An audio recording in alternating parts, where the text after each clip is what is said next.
Problema na naman po ang baha sa Hermosa, Bataan kasunod ng maghapong pag-ulang naranasan sa gitnang Luzon. At mula roon, nakatutok si Ian Cruz. Ian? Pia, dito sa kinaroroonan natin dito sa Barangay Kataning, kahit papaano nakita natin na medyo humuhupa na yung baha, pero doon sa iba pang mga barangay dito sa Hermosa, lalo na doon sa Barangay Almacen, patuloy pa rin yung pagtaas ng tubig. Dahil ito nga, Pia, nakikita na naman natin at nararamdaman ang muling pag-ulan dito. Kaya yung mga residente sa ilang barangay dito inaasahang walang tulugan para nga magbantay kontra baha. Ito ang sasalubong sa iyo pagdating sa bayan ng Hermosa, ang tumataas na baha sa Barangay Kataning. Mababa raw ang lugar kaya kapag umapaw ang mga daluyan ng tubig, dito ang diretso. Hindi makatuloy ang mga sasakyan kaya nagtiyagang maglakad ang marami. Tila patikim pa lamang iyon.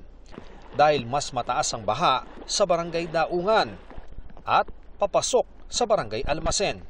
Mahirap maglakad dito sa area na to dahil nga rumaragasa yung tubig. Ayon sa mga residente dito, kapag malakas ang ulan, lalo na doon sa mga kabundukan, bumababa dito yung tubig at yung tubig naman ay napupunta dito na dire-diretso doon sa dagat.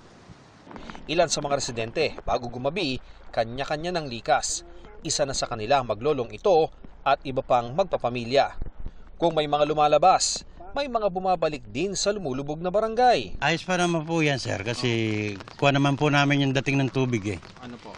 Yung paglaki niya, na-estimate naman namin kasi pag ganyan uminto naman din yung ulan, yung galing ulo, medyo bumababa rin yung tubig. Paglagpas na tao, lilipat kami sa kabilang bahay.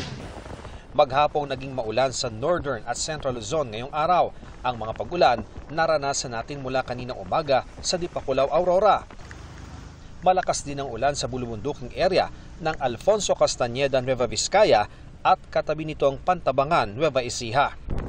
Sa bayan ng Pantabangan nga, laganap ang fog sa paligid dahil pumatak lang sa 23 degrees Celsius ang temperatura dahil sa mga pag-ulan.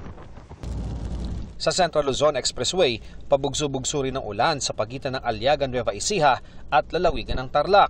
Sa SCTEX, malakas din ang bugso ng ulan mula Concepcion, Tarlac, Porac, Pampanga at Dinalupihan, Bataan.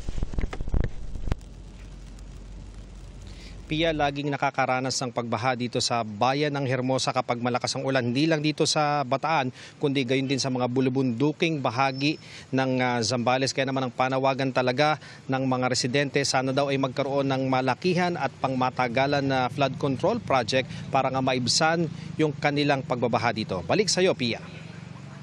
Maraming salamat at ingat kayo, Ian Cruz.